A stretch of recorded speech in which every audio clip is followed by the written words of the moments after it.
ఓం శాంతి. ఈరోజు Murali date 8 April 2025.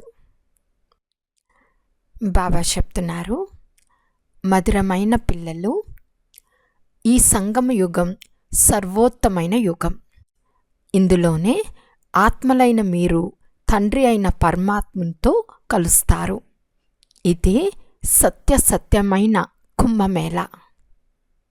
ఈరోజు ప్రశ్న: ఏ పాఠంను తండ్రి ఒక్కరు మాత్రమే చదివిస్తారు, ఏ మనుషులు చదివించలేరు? జవాబు: దేహీ అభిమానులుగా అయ్యే పాఠంను తండ్రి ఒక్కరు మాత్రమే చదివించగలరు. దేహంను ధరించిన వారెవ్వరూ ఈ పాఠంను చదివించలేరు. మొట్టమొదట మీకు ఆత్మజ్ఞానం లభిస్తుంది. ఆత్మలమైన మనము పరంధామం నుండి పాత్రధారులమై పాత్రలను అభినయించేందుకు వచ్చామని, ఇప్పుడు నాటకం పూర్తి అవుతుందని, ఇది తయారైన డ్రామా అని, ఈ డ్రామాను ఎవ్వరూ రచించలేదని, అందుకే దీనికి ఆది అంతములు కూడా లేవని పిల్లలైన మీకు తెలుసు. పాట: మేల్కోండి ప్రేయసులారా మేల్కోండి. ఓం శాంతి. ఈ పాటనైతే పిల్లలు చాలాసార్లు విని ఉంటారు. ప్రియుడు తన ప్రేయసులతో మేల్కొమ్మని చెప్తున్నారు. శరీరంలోకి వచ్చినప్పుడు వారిని ప్రియుడని అంటారు. శరీరం లేనప్పుడు వారు తండ్రి. మీరంతా వారి పిల్లలు. మీరందరూ భక్తులు. భగవంతుని స్మృతి చేస్తారు. వధువులు వరుణ్ణి స్మృతి చేస్తారు. ఈ వరుడు అందరికీ ప్రియుడు. వారు కూర్చుని పిల్లలందరికీ అర్థం చేయిస్తున్నారు. నూతన యుగం వస్తుంది, ఇక మేల్కోండి. నూతన యుగము అనగా కొత్త ప్రపంచము, సత్యుగము. కలియుగాన్ని పాత ప్రపంచమని అంటారు. ఇప్పుడు తండ్రి వచ్చి ఉన్నారు. మిమ్మల్ని స్వర్గవాసులుగా చేస్తారు.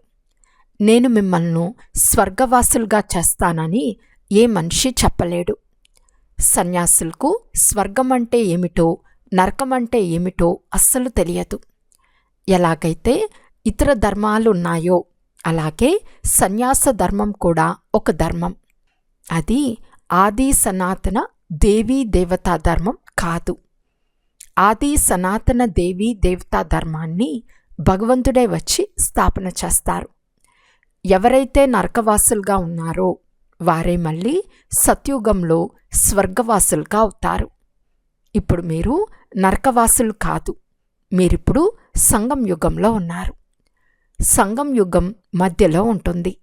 సంగం యుగంలో మీరు స్వర్గవాసులుగా అయ్యే పురుషార్థం చేస్తారు. అందుకే సంగం యుగానికి చాలా మహిమ ఉంది. వాస్తవానికి సర్వోత్తమైన కుంభమేళ ఇదే. లక్ష్మీనారాయణను పురుషోత్తములు అని అంటారు. మనమంతా ఒకే తండ్రి పిల్లలమని మీకు తెలుసు. సోదరతత్వం అని అంటారు కదా.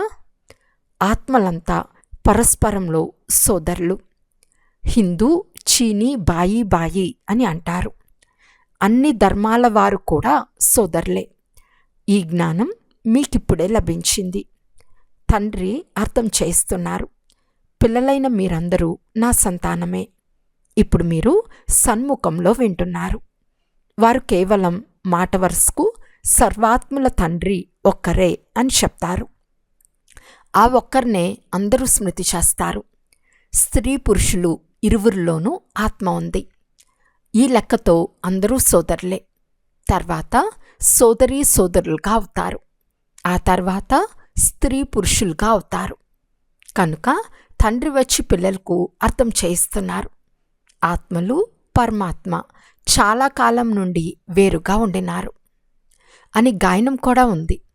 నదులు సాగరము చాలా కాలం నుండి వేరుగా ఉన్నాయని అన్నారు. పెద్ద పెద్ద నదులైతే సాగరంతో కలిసే ఉంటాయి. నది సాగరానికి కూతురని కూడా పిల్లలకు తెలుసు. సాగరం నుండి నీరు వస్తుంది. మేఘాల ద్వారా పర్వతాలపై వర్షం కురుస్తుంది. ఆ నీరు మళ్ళీ నదులుగా అవుతుంది. కనుక నదులన్నీ సాగరుని పుత్రులు పుత్రికులే. చాలామందికి నీరు ఎక్కడి నుండి వస్తుందో కూడా తెలియదు. ఇది కూడా నేర్పించబడుతుంది. జ్ఞానసాగర్లు ఒక్క తండ్రి మాత్రమే అని ఇప్పుడు పిల్లలైన మీకు తెలుసు. అంతేకాక మీరంతా ఆత్మలని, ఒకే తండ్రికి చెందిన వారని కూడా తెలుపబడుతుంది. ఆత్మ కూడా నిరాకారమే, కానీ సాకారంలోకి వచ్చినప్పుడు పునర్జన్మలు తీసుకుంటుంది. తండ్రి కూడా సాకారంలోకి వచ్చినప్పుడే ఆత్మలను సాకారంలో కలుసుకుంటారు. తండ్రితో ఒక్కసారి మాత్రమే సంగం యుగంలో కలుస్తారు. ఈ సమయంలో వచ్చి అందరితో కలుస్తున్నారు. వారే భగవంతుడని కూడా అందరూ తెలుసుకుంటారు. గీతలో కృష్ణుని పేరు వేసేశారు, కానీ కృష్ణుడు ఇక్కడకు రాలేడు. అతడు ఎలా తిట్లు తింటాడు? ఈ సమయంలో కృష్ణుని ఆత్మ ఇక్కడ ఉందని మీకు తెలుసు.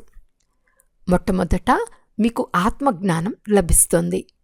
మీరు ఆత్మల ఇంతకాలం శరీరం అని భావించి నడుస్తూ వచ్చారు. ఇప్పుడు తండ్రి వచ్చి దేహీ అభిమానులుగా చేస్తున్నారు. సాధువులు, సత్పురుషులు మొదలైన వారెవ్వరూ మిమ్మల్ని దేహీ అభిమానులుగా చేయలేరు. మీరంతా పిల్లలు. మీకు అనంతమైన తండ్రి నుండి వారసత్వం లభిస్తుంది. మేము పరంధామంలో ఉండేవారము. ఇక్కడ పాత్ర చేసేందుకు వచ్చామని ఇప్పుడు మీ బుద్ధిలో ఉంది. ఇప్పుడిక నాటకం పూర్తవుతుంది. ఈ డ్రామా ఎవరు తయారు చేసింది కాదు. ఈ డ్రామా మొదలే తయారు చేయబడింది. ఈ డ్రామా ఎప్పటి నుండి ప్రారంభమైంది అని మిమ్మల్ని అడుగుతారు. ఇది అనాది డ్రామా. దీనికి ఆది అంతం లేదని చెప్పండి. అయితే పాతదే కొత్తదిగా, మళ్ళీ కొత్తది పాతదిగా అవుతుంది. పిల్లలైన మీకు ఈ పాఠం పక్కాగా అర్థమవుతుంది. కొత్త ప్రపంచంగా ఎప్పుడవుతుందో, మళ్ళీ అది పాతదిగా ఎప్పుడవుతుందో మీకు తెలుసు. ఈ విషయం కూడా పూర్తిగా కొంతమంది బుద్ధిలో మాత్రమే ఉంది. ఇప్పుడు నాటకం పూర్తవుతుందని, అది మళ్ళీ పునరావృతం అవుతుందని మీకు తెలుసు. మన 84 జన్మల పాత్ర పూర్తయింది. ఇప్పుడు తండ్రి మనల్ని తీసుకెళ్లేందుకు వచ్చారు. తండ్రి మార్గదర్శకులు కూడా అయినారు కదా. మీరందరూ మార్గదర్శకులే. చూపేవారు అంటే పండాలు. పండాలు యాత్రికులను తీసుకెళ్తారు. వారు శరీరాలకు మార్గం చూపించేవారు. మీరు ఆత్మలకు మార్గదర్శకులు. అందుకే మీకు పాండవ గవర్నమెంట్ అనే పేరు కూడా ఉంది, కానీ అది గుప్తం. పాండవులు, కౌరవులు, యాదవులు ఏం చేస్తారు? సోదరా, ఇది ఇప్పటి విషయమే. మహాభారత యుద్ధం జరిగిన సమయం ఇదే. అనేక ధర్మాలున్నాయి. ప్రపంచం కూడా తమో ప్రధానంగా ఉంది. వెరైటీ ధర్మాల వృక్షమంతా పూర్తిగా పాతదైపోయింది. ఆది సనాతన దేవీ దేవతా ధర్మమే ఈ వృక్షానికి మొదటి పునాది. సత్యుగంలో కొంతమంది మాత్రమే ఉంటారు, తర్వాత వృద్ధి చెందుతారు. ఈ విషయాలు ఎవరికీ తెలియదు. మీకు కూడా నెంబర్ వారుగా తెలుసు. విద్యార్థుల్లో కొంతమంది మంచి తెలివిగలవారు ఉంటారు. మంచి రీతిగా ధారణ చేస్తారు. ఇతరులతో ధారణ చేయించేందుకు ఆసక్తి కూడా ఉంటుంది. కొంతమంది చాలా బాగా ధారణ చేస్తారు, కొంతమంది మధ్యస్థంగా, కొంతమంది 3వ తరగతి, కొంతమంది 4వ తరగతికి చెందిన వారు కూడా ఉంటారు. ప్రదర్శనలో అయితే రిఫైన్ పద్ధతిలో తెలిపించేవారు కావాలి. మొదట 2 తండ్రులున్నారని తెలపండి. ఒకరు అనంతమైన పారలౌకిక తండ్రి, రెండోవారు హద్దులోని లౌకిక తండ్రి. భారతదేశానికి అనంతమైన వారసత్వం లభించి ఉండినది. భారతదేశం స్వర్గంగా ఉండేది. అది తర్వాత నరకంగా అయింది. దీనిని అసురీ రాజ్యమని అంటారు.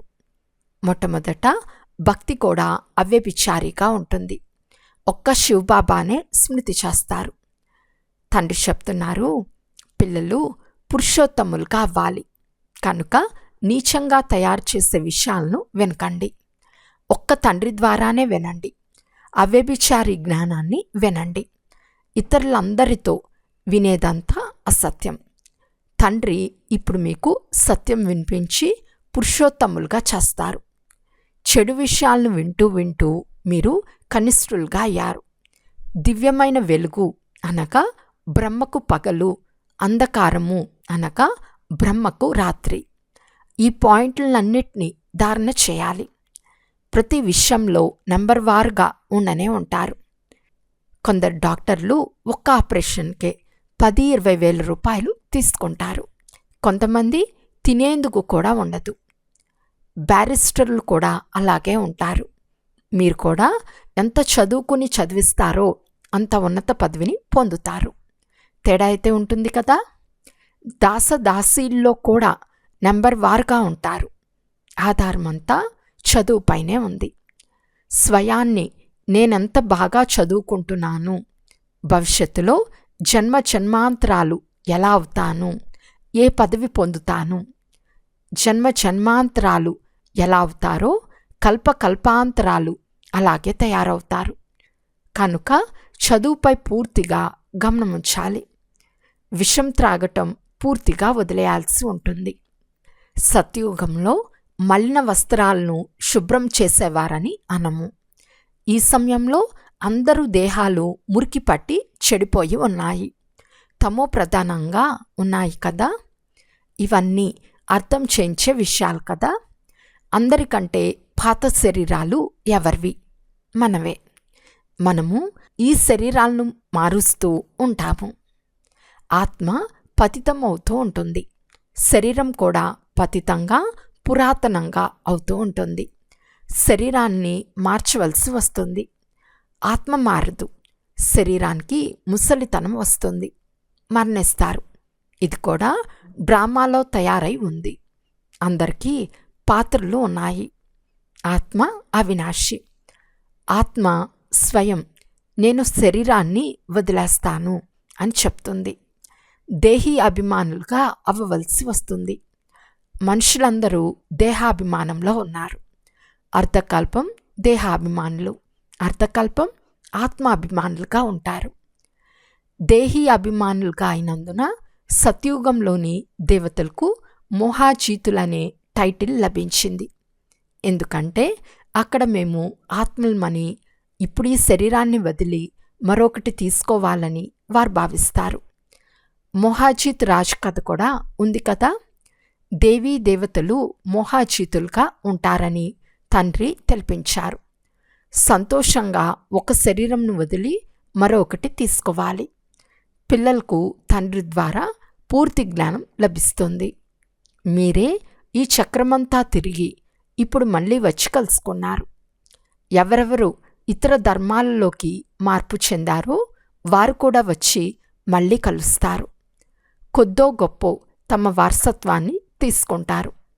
వారి ధర్మమే మారిపోయింది కదా. ఆ ధర్మంలో ఎంత కాలం ఉండినారో తెలియదు. 2-3 జన్మలు కూడా తీసుకోవచ్చు. ఎవరైనా హిందువుల నుండి ముసల్మానులుగా అవుతే మళ్ళీ ఆ ధర్మంలోకే వస్తూ ఉంటారు. తర్వాత ఇక్కడికి వస్తారు. ఇవన్నీ విస్తారంగా తెలిపే విషయాలు. ఇన్ని విషయాలు గుర్తుంచుకోలేకుంటే కనీసం స్వయాన్ని తండ్రికి సంతానమని అయినా భావించమని బాబా చెప్తున్నారు. మంచి మంచి పిల్లలు కూడా ఈ విషయాలు మర్చిపోతారు. తండ్రిని స్మృతే చేయరు. మాయ పూర్తిగా మరిపింపచేస్తుంది. మొదట మీరు కూడా మాయకు బానిసలే కదా. ఇప్పుడు ఈశ్వరుని సంతానంగా అయ్యారు. డ్రామాలో ఈ పాత్ర కూడా ఉంది. ఇప్పుడు స్వయాన్ని ఆత్మగా భావించి తండ్రిని స్మృతి చేయాలి. మొట్టమొదట ఆత్మలైన మీరు శరీరంలోకి వచ్చినప్పుడు పవిత్రంగా ఉండేవారు. తర్వాత పునర్జన్మలు తీసుకుంటూ పతితమైపోయారు. ఇప్పుడు మళ్ళీ నిర్మోహులుగా అవ్వండి అని తండ్రి చెప్తున్నారు. ఈ శరీరంపై కూడా మోహముండరాదు. ఇప్పుడు పిల్లలైన మీకు ఈ పాత ప్రపంచంపై బేహద్ అంటే అనంతమైన వైరాగ్యం కలుగుతుంది. ఎందుకంటే ఈ ప్రపంచంలోని వారంతా పరస్పరం దుఃఖం నిచ్చుకునేవారే. కనుక ఈ పాత ప్రపంచంనే మర్చిపోండి. మనం అశరీరులుగా వచ్చాము. మళ్ళీ అశరీరులుగా అయి వాపస్ ఇంటికి వెళ్ళాలి. ఇప్పుడు ఈ ప్రపంచమే సమాప్తం అవ్వనున్నది. తమోప్రధానం నుండి సతోప్రధానంగా ఎందుకు నన్నొక్కరినే స్మృతి చేయండి అని తండ్రి చెప్తున్నారు. నన్నొక్కరినే స్మృతి చేయమని కృష్ణుడు చెప్పలేడు. కృష్ణుడు సత్యుగంలో ఉంటాడు. నన్ను మీరు పతిత పావనులు అని కూడా అంటారు. ఇప్పుడు నన్నొక్కరినే స్మృతి చేయండి. పావనంగా అయ్యేందుకు నేను ఈ యుక్తిని మీకు తెలుపుచున్నాను. కల్పకల్పం తెలిపిన ఈ యుక్తిని తెలుపుతున్నాను. ప్రపంచం పాతదిగా అయినప్పుడు భగవంతుడు రావాల్సి వస్తుంది. మనుషులు డ్రామా అయథార్థాన్ని చాలా పెద్దదిగా చేసేశారు. కనుక మనుషులు పూర్తిగా మర్చిపోయారు. ఇది సంగం యుగమని ఇప్పుడు మీకు తెలుసు. ఇదే పురుషోత్తములుగా అయ్యే యుగమని మీకు తెలుసు. మనుషులు పూర్తి గాఢ అంధకారంలో పడి ఉన్నారు. ఈ సమయంలో అందరూ తమోప్రధానంగా ఉన్నారు. ఇప్పుడు మీరు తమోప్రధానం నుండి సతోప్రధానంగా అవుతారు. అందరికంటే ఎక్కువ భక్తి చేసింది కూడా మీరే.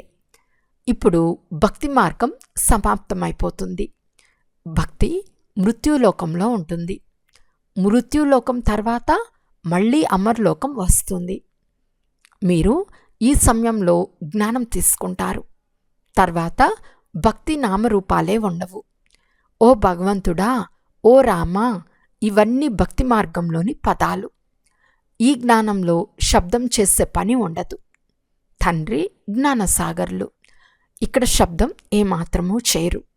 వారిని సుఖశాంతుల సాగరం అని అంటారు.